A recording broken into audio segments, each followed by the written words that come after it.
Will the cars that we love still be here in 100 years?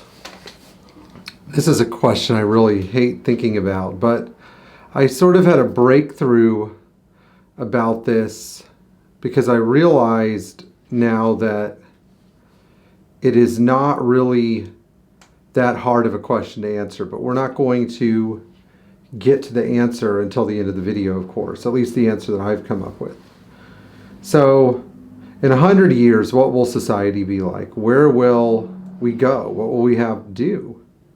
Will we still be here as a species? I hope so. I think so. You know, we've survived the bubonic plague with medieval technology. We've also survived COVID in spite of modern technology. We've managed to accomplish quite a bit as a population. And some of the things that we've accomplished in the past are often overlooked today because we just assume that because something was built today, it has been, I guess, improved over what was available in the past. And to some extent that is true. But, you know, this is a different question than is a brand new Mercedes going to be here in 50 years. And I'll tell you why. Because if you were to go look at a violin that was built in 1990 versus a Stradivarius, which is the penultimate violin. I think most of you who are watching this channel are of great enough intellect to know that if you're in possession of a Stradivarius, you are the most fortunate among all violinists. Now consider this, at least to me, and to some of my customers that really treasure these cars, among automobiles, the millions and billions of automobiles made, the pre-1990 Mercedes is the Stradivarius. That means that it is worth saving, and as time goes by, it may become worth saving at all costs. Now, one of the stories of the Stradivarius was that because it was floated downstream and I think it was the Po River, but I might be wrong. Some kind of interaction between the wood the violin was made of and the mineral content and temperature of the water created a sound that resonated like none other.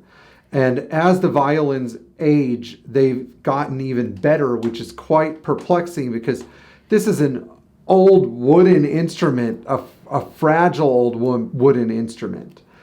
And so when I think about these things, I think our cars are really not that fragile. People have managed to preserve these violins and even play them and enjoy them for 600 years, 500 years, something like that. I don't know, maybe it's 400 and something years. I mean, these things have been passed down through like 8 or 9 generations. People have managed to preserve them. So I don't think that there's really that bad of a threat to the classic Mercedes as an automobile. The main threats to this are, will there still be parts available? Can we find people to make those parts? Can we find people to carry on the skill set? Can we find people who are willing to enjoy these things in spite of how crazy and insane the modern world has gotten? And so when I look at things that have survived the centuries, artifacts that have survived the centuries, I realize that certain goods that were mass produced did indeed survive for 400 years. Think of clocks, pocket watches, steam boilers. You know, there were train engines up and running in this country, or ship engines running across this country that, maybe not this country, this planet, that have been around for 80 or 90 years. I think that the trick to making a car survive, because we're not going to look at things as a subset of, will all the cars survive? The answer is no. The answer is, what can you do to ensure that your car survives for your kids, for posterity to enjoy? Do you donate it to a museum? I wouldn't think so. I think it really lies in how you teach your kids not to just appreciate the car, but the things you have. You know, when I was growing up in Lebanon, and this mindset exists all across the settled world, whether it's Eastern culture or Western culture. If you have a family house, you don't sell the house. You live in the house, you preserve the house, you take care of the house. You live with the ghosts of the past, regardless of whether you want to or not, because you realize that there isn't anything better. You know, let's say you live in a farm in Italy, and above, you know, your floor is the floor that your parents are on. And at one point in time, your parents lived on the floor you were on, and their parents lived above you. And at one point in time, your grandparents lived on the floor you were on, and their grandparents, you know, and their parents, and maybe even their grandparents lived above you on another floor. You know, maybe because of arthritis, it's the other way around. I think the younger people live on the top. But the point is, people don't just sell their family home or maybe their family farm. You know, there's something special about it. You don't just let it go. And in this culture that we have, because real estate trades hands so fast and people don't hang on to things as much, there seems to be this acquire, discard, acquire, discard, acquire, discard, upgrade, upgrade, upgrade, acquire, discard, some more, upgrade, some more cycle that we're in. And a lot of cars have fallen into that cycle, and those are the ones that I really worry about, because those cars often don't find permanent homes. They will find 5 or 6 homes till we find somebody who puts an end to them. So I would say, like, if you're buying a classic car, make sure you're actually going to want to own it for a while, you know, and keep it in the family. So that's where I'm going with this. If you teach your descendants, whether they're your kids or your godkids or your nieces and nephews or whatever, you know, however they fit into your family or your life, to appreciate the things that you have, whether it's your house or your antiques or your old Mercedes, you can kind of answer the question that if you raise them right, hopefully they will, to appreciate these things, hopefully they will have the aptitude to raise their next generation, their proceeding generation properly, so that they appreciate it. And the way I see it is there are several reasons why we should teach the next generations to appreciate these things. First of all, they were built right. In our modern world, nothing is built right. It is built to give us a few years of service and then be discarded. While there are some exceptions, maybe like a Patek Philippe watch, or maybe a Sub-Zero fridge, which I don't know if that fits in the category or not. For the most part, things just wear out and they get discarded, and the manufacturer quits making parts for them.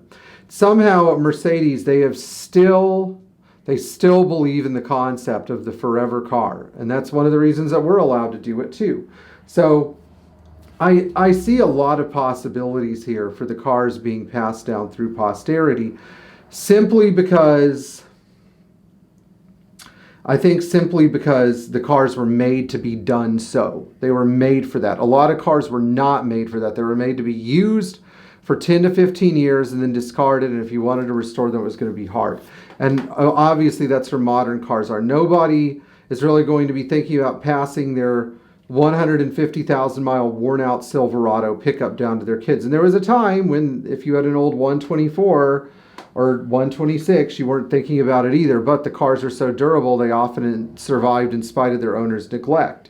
And that's really the hallmark of a durable good. No matter how much you abuse it, it continues to function, which in some weird way is I think the thing that is going to keep Mercedes, at least like the ones that I'm fond of, available for future generations to enjoy.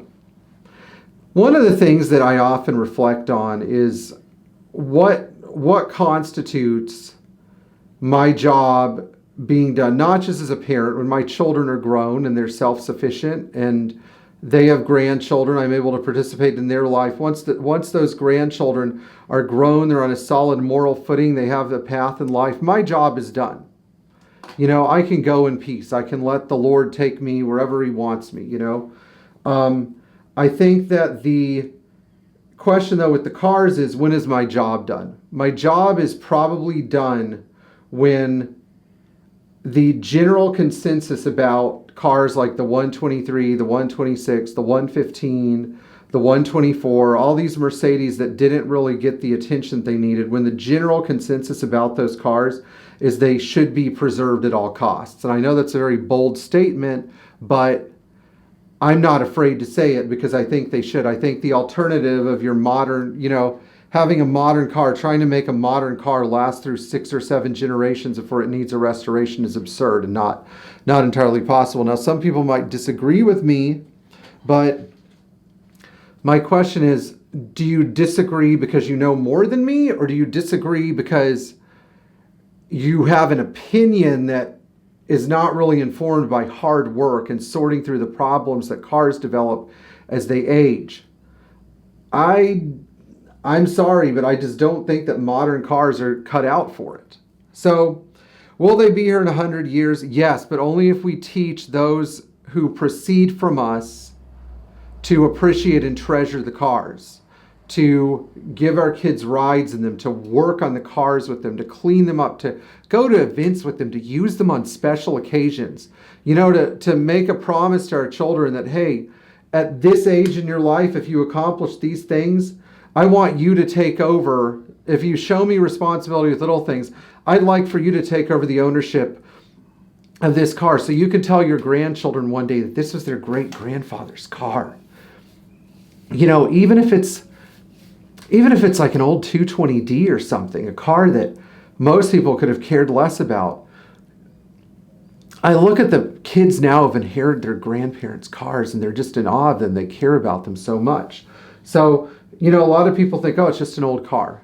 It's not. It's going to matter to somebody you haven't met yet.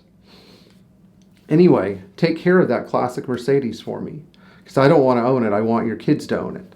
We'll see you in the next video.